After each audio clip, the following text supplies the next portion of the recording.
कांग्रेस का ओबीसी राग दरअसल नेताओं में सर पुटव्वल की भी तैयारी है क्या इंडिया ब्लॉक के? गरिमा जी, सबसे पहले तो मैं बहुत लेमैन भाषा में ये बताने की कोशिश करूंगी कि जो भारत का वोटर है ना, वो किसी की बपौती नहीं रहा है, कभी कभी किसी की बपौती नहीं रहा है। वो चाहे कांग्रेस हो, चाहे आप 1952 से 1967 तक देख लीजिए, कांग्रेस का एक छत्र राज हुआ करता था। 1967 में जब यूपी बिहार में सोशलिस्ट पार्टी उभर कर आई, या वेस्ट बंगाल में लेफ्ट पार्टी उभर के आई, अकाली दल पंजाब में आई, डीएमके जो है वो तमिलनाडु में आई, तो सबसे पहले धक्का कांग्रेस को लगा था, क्योंकि बात फिर लिंग्विस्टिक बेस पे, रिप्रेजेंटेशन भाषा के बेस पर और आइडेंटिटी बेस पर अलग तरीके के रिप्रेजेंटेशन की मांग उठने लगी थी। तो इस तरह से वोट जो है हमारे तरफ आए, जो क्षेत्रीय दल बने उनके तरफ आए। लेकिन उस समय क्या भारतीय जनता पार्टी के पास इतना बड़ा नंबर एमपी और एमएलए का था? नहीं था। इसका मतलब है कि जो अभी वोटर्स हैं वो एमपी एमएलए हमेशा से बीजेपी के नहीं रहे हैं, यानी तो लेकिन इसका मतलब कंचना ये भी तो है कि भाई वो सारा वोट बैंक कांग्रेस का है जो आप लेकर बैठे हुए हैं। यही मैं आपको समझाने की कोशिश कर रही हूँ गरिमा जी, आप गलत समझ रही हैं। आप क्यों नहीं समझ रही हैं कि राहुल गांधी जी जो बोल रहे हैं, हो सके उससे जदयू को हानि हो सके उससे चिराग पासवान जी को हानि हो सके उससे भारतीय जनता पार्टी को हानि हो, क्योंकि भारतीय जनता पार्टी के पास भी तो 1952 में भी बस 2 एमपी थे, 57 में बस 2 एमपी थे, या इंदिरा गांधी जी के असोसिएशन के बाद भी बस 2 एमपी थे। ये तो मंडल और 57 में तो थी, 57 में तो बीजेपी थी नहीं, 1980 में आई बीजेपी। तो नहीं, 1980 में आई। उनका जो पूर्वज हुआ करते थे जनसंघ, उनके वो तो थे ना, वो तो बाद में उसमें कन्वर्ट हुए जनता पार्टी से, जब टूट कर गए वो लोग बीजेपी बनाए। मैं यही समझाने की गरिमा जी कोशिश कर रही हूँ कि जो रिप्रेजेंटेशन की असली में बात करेगा, रिप्रेजेंटेशन देगा, उसके साथ जनता रहेगी। और हर कोई कास्ट हो, कम्युनिटी हो, हर कोई। लेकिन राहुल गांधी की लीडरशिप में वोटर अधिकार यात्रा निकली।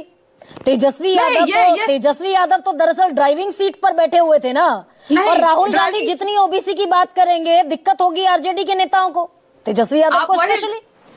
नहीं गरिमा जी, 2 बातें हैं इसमें। पहली बात है कि राहुल गांधी जी ड्राइविंग सीट पे थे, तेजस्वी जी के पैर में चोट लगा था और वो चलने में उनको दिक्कत हो रही, तो वो पीछे बैठते थे।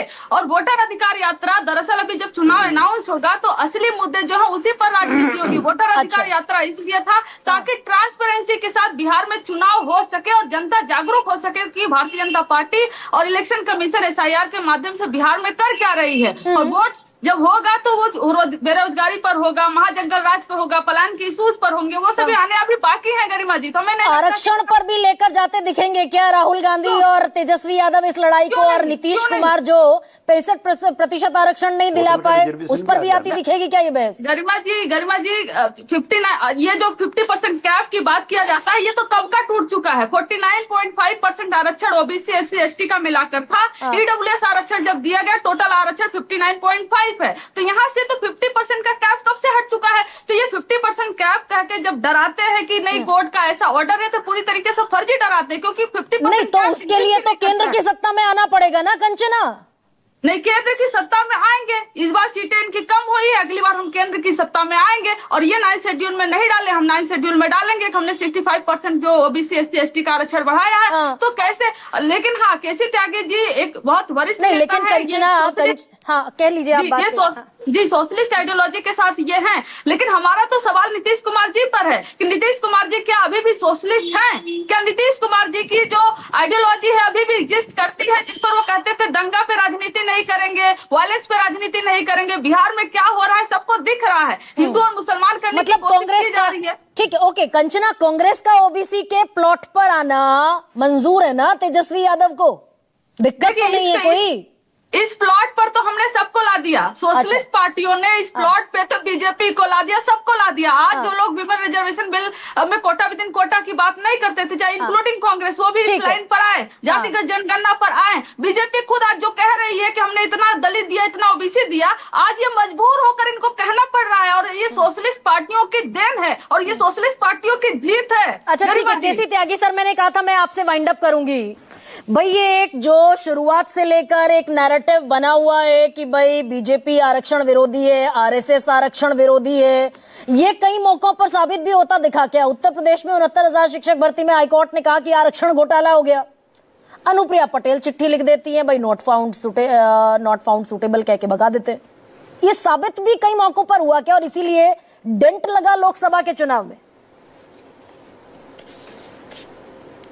गरिमा जी, पिछली बार जब आपका ये कार्यक्रम हुआ था जी सर, उसमें मैंने इस सवाल का जवाब दिया था और मैं अपने दोनों नौजवान बहन भाइयों से कहना चाहता हूं, मैं कोई आपको अलग नहीं करना चाहता कांग्रेस पार्टी से, लेकिन एक चेतावनी, एक सुझाव मेरा मान लीजिए कि कांग्रेस पार्टी अपने संक्रमण काल के दौर से गुजर रही है। इसके सामने अब से 5 साल पहले सवाल था कि ये सर्वाइव कैसे करें। उत्तर प्रदेश में, बिहार में, अन्य जगहों पर क्षेत्रीय दलों के साथ इन्होंने समझौता कर करके सर्वाइवल कर लिया। अब ये रिवाइवल चाहते हैं। अच्छा। और रिवाइवल मेरी बहन, मेरे भाई तब होता है जब पिछड़ों का, दलितों का, अल्पसंख्यकों का वोट जो हमने कांग्रेस पार्टी से लिया था वो जस का तस कांग्रेस में पहुंचे। ये सावधानी रखिए। ये काका जी, मैं आपसे कह रहा हूं, नेताजी बीजेपी से लड़ते थे, आपसे कम नहीं लड़ते थे, आपसे ज्यादा लड़ते थे, लेकिन वो ध्यान रखते थे कि कांग्रेस पार्टी से भी वो गरिमापूर्ण दूरी बनाकर रखते थे।